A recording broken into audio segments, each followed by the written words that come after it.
Next आपने lecture पढ़ना है केमिस्ट्री का, लेक्चर नंबर 12। सवाल आएगा define empirical formula, define molecular formula या differentiate between molecular formula and empirical formula. तो मैंने ये 3 सवाल को एक उसके अंदर कवर करने की कोशिश की है कि ये 3 सवाल आप अगर एक एम्पेरिकल फार्मूला आ गया तो ये हिस्सा लिख दोगे, मॉलिक्यूलर फार्मूला आ गया तो ये हिस्सा, और अगर डिफरेंस आ गया तो ये पूरा हिस्सा लिखोगे। इसमें थोड़ी सी एग्जांपल्स और ऐड करोगे, वो मैं बता दूंगा। Empirical formula, the formula which contain या विच टेल्स, या कंटेन या टेल्स दोनों आ सकता है, simplest whole number ratio of element in a compound. Simplest whole number ratio of element in a compound, simplest whole number ratio, यानी अगर कोई कंपाउंड बहुत सारे एलिमेंट पर मौजूद है, मुश्तमिल है, तो उसमें से चंद एलिमेंट्स की रेशो सिंपलेस्ट डिवाइड करके उसको निकालेगा। इसकी एग्जांपल से आपका क्लियर होगा। बेंजीन जो है उसका असल फार्मूला है बच्चे, इसीलिए मैंने ब्रैकेट में लिख दिया है C6H6। अब दोनों 6 हैं, दोनों को मैं 6 पे डिवाइड कर सकता हूँ, तो 6 पर डिवाइड करूँगा तो ये 6 कम 6, 6 कम 6, एक बच जाएगा, तो ये CH बचेगा। ये इसका एम्पेरिकल फार्मूला है। असल फार्मूला ये था मॉलिक्यूलर, सिंपलेस्ट ये है कि C और H 1:1 से मौजूद है। इसी तरह से ग्लूकोज है, ग्लूकोज का असल फार्मूला होता है C6H12O6। अब इनको ये तीनों जो हैं सारे नंबर डिवाइड होने चाहिए एक नंबर पे, 6 पर डिवाइड होते हैं, तो 6 कम 6, 6 दूनी 12, 6 कम 6, CH2O। तो ये जो मौजूद है मेरे पास, ये एम्पेरिकल फार्मूला है कंपाउंड में मौजूद एलिमेंट्स की सबसे सादा रेशो जो बताता है। तो जो ये बता रहा है मुझे कि 1:2:1, ये बता रहा है 1:1, और असल में ये नहीं है, ये सिंपलेस्ट रेशो बताता है। आयोनिक कंपाउंड जो होते हैं, आपने 2 तरह के कंपाउंड पढ़े, आयोनिक, कोवेलेंट। आयोनिक कंपाउंड वो होते हैं जो चार्जेस से मिलकर बने हुए होते हैं, और उसमें मैंने आपको बताया था एक आयन को एक से कई ज़्यादा 4, 6, 8 अपोजिट आयन ने घेरा हुआ होता है। तो इतना बड़ा फार्मूला बनाने के बजाय हम उसका सिर्फ एक पॉजिटिव एक नेगेटिव वैलेंस ही बैलेंस करते हैं। जैसे NaCl, एक Na को तकरीबन 8 Cl ने घेरा होता है, इसी तरह एक Cl को जो है वो Na ने घेरा हुआ है, लेकिन हम Na8 या Cl8 नहीं लिखते, सिंपलेस्ट रेशियो उसकी ज़ाहिर करते हैं कि क्योंकि ये एक पॉजिटिव 1 है, ये नेगेटिव 1 है, बैलेंस है। तो NaCl ये इसका फार्मूला मैथ भी है और यही इसका एम्पेरिकल फार्मूला भी है, सेम KBr। यानी आयोनिक कंपाउंड्स को हम लोग फार्मूला मैथ में रिप्रेजेंट करते हैं और वही उसका एम्पेरिकल फार्मूला होता है। और इसी तरह से molecular formula, the formula which tells exact number, असल नंबर बताते हैं एटम्स के जो असल में मॉलिक्यूल में मौजूद हैं। जैसे molecular formula of benzene is C6H6, यानी कार्बन 6 और हाइड्रोजन 6 हैं बेंजीन में। एम्पेरिकल फार्मूला तो सिर्फ CH था उसका, वो तो सिंपलेस्ट रेशियो बताता है। और molecular formula of glucose C6H12O6, यानी कार्बन 6 हैं, हाइड्रोजन 12 हैं, ऑक्सीजन 6 है। ये मैंने डिफरेंशिएट आपको क्वालिटेटिव और क्वांटिटेटिव एनालिसिस में भी करवाया था कि एग्जैक्ट दातार बताता है क्वांटिटेटिव एनालिसिस।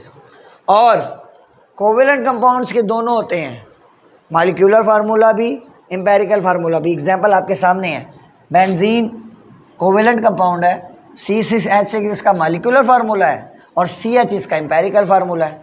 इसी तरह से ग्लूकोज, इसका C6H12O6 मॉलिक्यूलर फार्मूला है, CH2O, यानी 6 पर डिवाइड करते हैं तीनों को, तो वो CH2 उसका एम्पेरिकल फार्मूला है।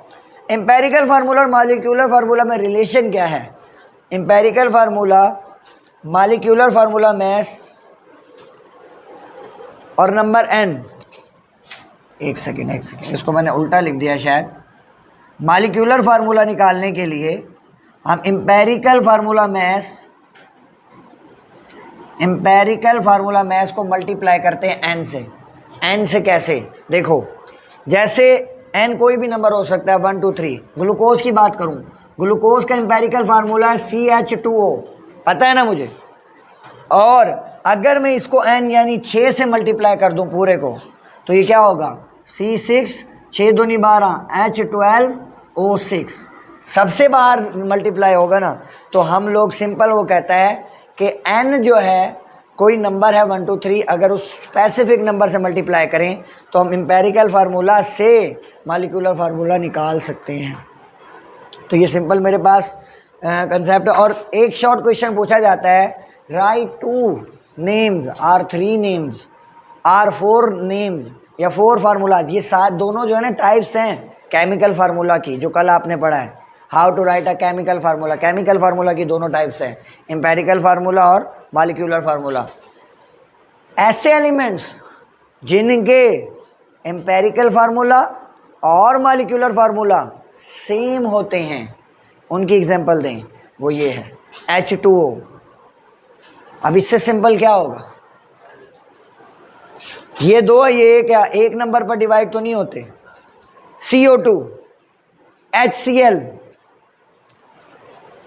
H2SO4, ये ऐसे कंपाउंड्स हैं। इसमें से दो एग्जांपल ये आपकी बुक में मौजूद है कि ये शॉर्ट क्वेश्चन है, ये मैं पूछता होता हूँ टेस्ट में हमेशा कि right 2 names which contain same molecular formula and empirical formula which has, जिसके सेम मॉलिक्यूलर फार्मूला और एम्पेरिकल फार्मूला जो है हमारे पास होते हैं।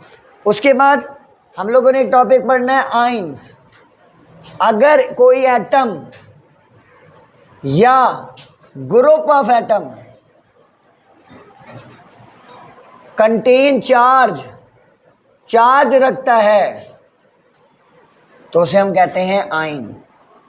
For example sodium ion, chlorine ion, oxygen ion, calcium ion, जो चार्ज है। और इसकी दूसरी डेफिनेशन भी है एक आपके लिए कि when an atom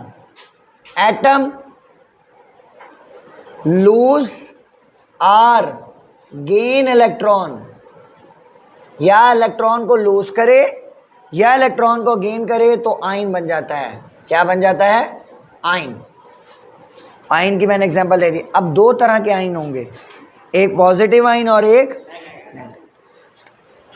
positive ion when atom loose electron, जब एक एटम इलेक्ट्रॉन लूज कर देता है तो पॉजिटिव आयन बनता है। कौन सा आयन बनता है, पॉजिटिव आयन। और इसको कहते हैं बच्चे कैटाइन। इसे क्या कहते हैं, इसको बच्चे ऐसे याद रखता था मैं, कप, CUP कप होता है ना, CUP कप, C से कैटाइन, P से पॉजिटिव। और दूसरा होता है, इसकी एग्जांपल आप लोग इसमें से कोई उठा लो पॉजिटिव, आपने दोनों ग्रुप याद किए हुए हैं, Na positive, Ca positive 2, Be positive 2, हाली ने की रब से फरियाद, बी मक्का सरबरा, सारे पॉजिटिव है। इसी तरह से दूसरा होता है इसका बिल्कुल अपोजिट, एनाइन। इसको याद करने का बहुत आसान तरीका है, A से एनाइन, N से नेगेटिव। दूसरा लफ्ज़ ही बता रहा है उसका, क्या, when an atom gain electron, A9 is form. A9 mean negative ion. तो एनाइन की एग्जांपल दूं, Cl -1, क्लोरीन, फ्लोरीन, ब्रोमीन, सारे। और अभी आपने पढ़ा ऑक्सीजन, ठीक है, ये ETC, ये हमारे पास वो है। एग्जाम्पल अगर दूँ ना, बनते कैसे, देखो मैंने कहा जब एक एटम लूज करता है इलेक्ट्रॉन, फॉर एग्जाम्पल एक एटम है मेरे पास B, कोई भी B है, ये फर्जी एटम है, कोई नाम नहीं है, ये बोरॉन नहीं कह रहा मैं, ये B फर्जी एटम है। ये B जब है इलेक्ट्रॉन को गेन कर लेता है, गेन करने के लिए इक्वेशन के इस साइड पर लिखते हैं, लेफ्ट साइड पर, तो ये बन जाता है B नेगेटिव। अब ये बन गया एनाइन, इलेक्ट्रॉन गेन करके। कैटाइन, फॉर एग्जांपल मेरे पास कोई एटम A है, जब ये एक इलेक्ट्रॉन निकाल देगा तो पॉजिटिव आयन बच जाएगा।